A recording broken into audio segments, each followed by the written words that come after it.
Students, and once again welcome back to our channel. BEd second year का paper 5B which is health physical and yoga education हम discuss कर रहे थे। हमने इससे पहले योगा के बारे में और योगा एजुकेशन के बारे में पढ़ा था। अब हम importance of yoga which is part 2 उसके बारे में पढ़ेंगे। तो हमारी इंडियन कल्चर में योग सिस्टम जो है सालों से सदियों से प्रैक्टिस होता आ रहा है। ठीक है, योगा उतनी आसान हो सकती है जितना आप सोच सकते हो, और साथ ही साथ उतनी जितना आप चाहो उतनी आसान हो सकती है, और जितना आप सोच सको उससे भी ज़्यादा मुश्किल हो सकती है। देखिए, आप कुछ आसन होते हैं जिसमें कुछ नहीं करना है, आपको बस बैठना है और अपनी नोज़ पे ऐसे करके हाथ रखना है ना, थंब रखते हैं, दूसरे से सांस को रिलीज़ करते हैं। इस तरह के बेसिक होते हैं। कुछ शव आसन है जिसमें कुछ भी बहुत बेसिक है, जैसे आपको अच्छे लगे। साथ ही साथ उतने मुश्किल भी होते हैं जो हम सोच भी नहीं सकते। ठीक है, yoga is the inhibition of the modification of the mind, यानी वो हमारे दिमाग को अलग अलग जो हमारे वर्ल्डली ऑब्जेक्ट्स हैं उनसे अटैच होने में उनसे अटैच होने से बचाता है, हमारे दिमाग पे हमारा कंट्रोल बनाता है। और एक इंसान जो है अगर वो योगा एक्सरसाइज करता है तो वो अपने दिमाग को रूप रास स्पर्श इन सब चीज़ों से दूर रख सकता है। योगा शब्द संस्कृत वर्ड युज से लिया है जिसका मतलब है जॉइन, क्योंकि योग की प्रैक्टिस करके एक इंडिविजुअल की जो सोल है, जो उसकी जीवात्मा है, वो किससे यूनाइट होती है? सुप्रीम सोल यानी परमात्मा से। यानी योग में इंसान जो है वो भगवान से उसका मिलन होता है। ठीक है, महर्षि व्यास के वर्ड में कहें तो योग इज़ एक्सटेसी। इसका मतलब क्या है? इसका मतलब है अ फीलिंग और a state of great happiness. यानी एक्सटेसी जो है, एक्सटेसी का मतलब होता है कि आप लोग जो है एक बहुत ही सुप्रीम हैप्पीनेस की स्टेट में जा चुके हो। ठीक है, और महर्षि याज्ञवल्क्य के हिसाब से द इंटीग्रेशन ऑफ द और merger of the soul with the greater soul, यानी जब आप एक हमारी आत्मा का ग्रेटर सोल से मिलन होता है उसको योग कहते हैं। वेदांत के हिसाब से द यूनियन ऑफ जीव एंड सोल, यानी जीव यानी इंसान और आत्मा, उसकी आत्मा का जो मिलन है उसे योग कहते हैं। डॉक्टर राधा कृष्ण के हिसाब से योगा क्या है? एटर्नल मीन्स और मेथड, यानी वो तरीका जिससे जो पाथ है इंसान का, कि वो रास्ता जिससे वो अपनी ज़िंदगी में अंधेरा हटा के रोशनी ला पाए। ये अलग अलग मीनिंग्स दिए हैं आपको योगा के। ठीक है, इसकी इंपॉर्टेंस क्या है? ये एक वे ऑफ लाइफ है, जीने का एक तरीका है। इससे हम अपने थॉट्स को कंट्रोल कर पाते हैं और डायनेमिक पावर में उनको ट्रांसफॉर्म कर पाते हैं। हमारे दिमाग की वेलबींग, हमारे शरीर की जो वेलबींग है, आपस में किससे इंटरवीन्ड है? योगा से। योग करने से ही हम अपने दिमाग और शरीर को स्वस्थ रख सकते हैं, और सिर्फ फिजिकल हेल्थ ही नहीं, इससे हमारी इमोशनल, हमारी मेंटल, हर तरह की हेल्थ रिलेटेड होती है। इसमें जो हम अपनी ब्रेथ को और अपने माइंड को कंट्रोल करना सीखते हैं, इसी से हमारी दिमाग के ऊपर बहुत अच्छा कंट्रोल हम एक्सरसाइज कर पाते हैं। फिज़िकल इंपॉर्टेंस, अब इसकी हम एक एक करके सारी तरह की इंपॉर्टेंस पढ़ते हैं। फिज़िकल इंपॉर्टेंस की बात करें तो योग का सीधा इम्पैक्ट होता है फिज़िकल इंपॉर्टेंस पे।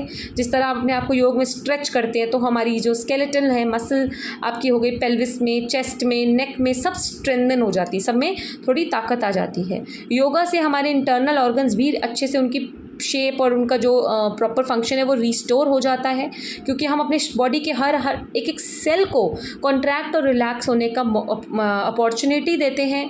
बॉडी के सारे टॉक्सिन्स बाहर चले जाते हैं, हमारी बॉडी जो है बहुत ही ईज़ और कंफर्ट से अपने काम को कर पाती है। योगिक रिदमिक डीप ब्रीदिंग की मदद से हम लोग प्योरीफाइड ऑक्सीजनेटेड ब्लड अंदर बॉडी में ले पाते हैं। ठीक है, प्रॉपर ब्लड सप्लाई हमारी बॉडी में आएगा, टॉक्सिन्स हमारे शरीर के बाहर चले जाएंगे, कार्डियोवास्कुलर फिटनेस मेंटेन रहेगी हमारी बॉडी की, और हमारी इम्यूनिटी भी बढ़ जाएगी। मेंटल इंपॉर्टेंस की बात करें या मेंटल इम्प्रूवमेंट क्या होती है उसकी बात करें तो योग से हमारे जो थॉट्स हैं वो ट्रांसफॉर्म होते हैं। योग ने हमारे दिमाग को गलत चीज़ों से हट के सही चीज़ों पे कंसंट्रेट करना सिखाया है, क्योंकि हम अपने माइंड को कंट्रोल करना सीखे तो अब हम वो सोच पाते हैं जो हम सोचना चाहते हैं, जो सही है। ठीक है, किसी से इन्फ्लुएंस होके नहीं। इससे हमें रिलैक्सेशन हम सीखते हैं, हमारी मस्कुलर फटीग यानी मस्कुलर जो थकावट है वो हट जाती है, और हम लोग जो है पॉजिटिव एनर्जी को अपने आप से अट्रैक्ट कर पाते हैं। मोरल इंपॉर्टेंस की बात करें तो योग साधना से सही तरह का इमोशनल कंट्रोल आता है। इसकी वजह से हम जो ये इमोशनल बैलेंस हम मेंटेन करते हैं ना, इसी की वजह से हमारा जो मोरल कंडक्ट है वो सही रहता है। देखो मोरल कंडक्ट आपका कब ख़राब होता है, कब आप एक गलत इंसान या एक गलत कामों में पड़ते हो, जब आप अपने ऊपर इमोशनली अपनी चीज़ों पे कंट्रोल नहीं पाते हो। यानी आपको मतलब है ना, आप बहुत इमोशनल हो गए, आपको लालच आ गया, आपके अंदर ऐसे इमोशंस आ गए कि आप किसी चीज़ को देख के चिढ़ रहे हो किसी की, तो आप क्या करोगे, तो आपका मोरल कंडक्ट ख़राब होगा, आप चोरी चकारी में इन्वॉल्व होगे। तो अगर आप इमोशनली बैलेंस हो तो आप मोरल भी अपना कंडक्ट अच्छा ही रखोगे। सोशल इंपॉर्टेंस की बात करें तो इंसान एक सोशल एनिमल है और योगा की इंपॉर्टेंस सोशल लाइफ में बहुत ज़्यादा है, क्योंकि योगा से एक हेल्दी सोसाइटी बनेगी, है ना। एक अच्छी सोसाइटी बनेगी जिसमें हम भी अच्छे, हम भी हेल्दी और हम जिनके साथ रह रहे हैं वो भी हेल्दी, एटमॉस्फेयर भी हेल्दी। जितनी भी ख़राब आदतें हैं जैसे ड्रग की habit, corruption, black marketing, violence, sexual harassment, इन सब से हम एक साइड पा पाएंगे, एक इनको हम अलग कर पाएंगे, क्योंकि एक योगी अपने लिए नहीं जीता है ना। योगी मतलब कौन हुआ, जो सैक्रिफाइस कर पाए, जो सेल्फिश ना हो, सेल्फ सेंटर्ड ना हो, है ना, खुद से मतलब उसका ज़्यादा वो चीज़ ना हो, मैं ना हो उसमें। स्पिरिचुअल इंपॉर्टेंस ऑब्वियसली आप जानते हो, योगा से आपकी स्पिरिचुअल डेवलपमेंट बहुत बढ़ती है। आप जो ध्यान, जो समाधि, ये जो चीज़ें हैं, इनसे एक इंसान सेल्फ रियलाइजेशन, अपने अंतरात्मा को समझ पाता है और स्पिरिचुअल डेवलपमेंट की तरफ बढ़ता है। देन डिसीज़ और इम्यूनाइजेशन, यानी कि योग आसना सिर्फ हमारे दिमाग को अच्छा रखने के लिए नहीं, बल्कि हमको डिसीज़ से प्रिवेंट करने में भी काम आते हैं। हमारे जो पेट का पाचन है वो बिल्कुल सही रहता है जब हम अच्छी तरह से योगा करते हैं। हमारा बॉडी कट जो है वो मेंटेन रहता है और हमारे बाकी ऑर्गन्स भी जो है वो अच्छे से वर्क करते हैं। और क्योंकि योग में इतने आसान होंगे, आप करोगे इनको, उठना बैठना, मूवमेंट करना, तो इससे हमारी ओबेसिटी की जो बहुत कॉमन प्रॉब्लम आजकल है वो भी सॉल्व हो जाती है। Corrective value and relaxation, obviously योग से जब आप आसन करते हो आपके पॉस्चर सही होते हैं, तो सबसे कॉमन सेंस वाली बात है। एक कोई ये मतलब देखो, एक गुड कैरेज जो होगा, यानी एक जो हमारी सवारी है, जो आपकी गाड़ी है, वो सही होनी चाहिए, फाउंडेशन सही होनी चाहिए, राइट।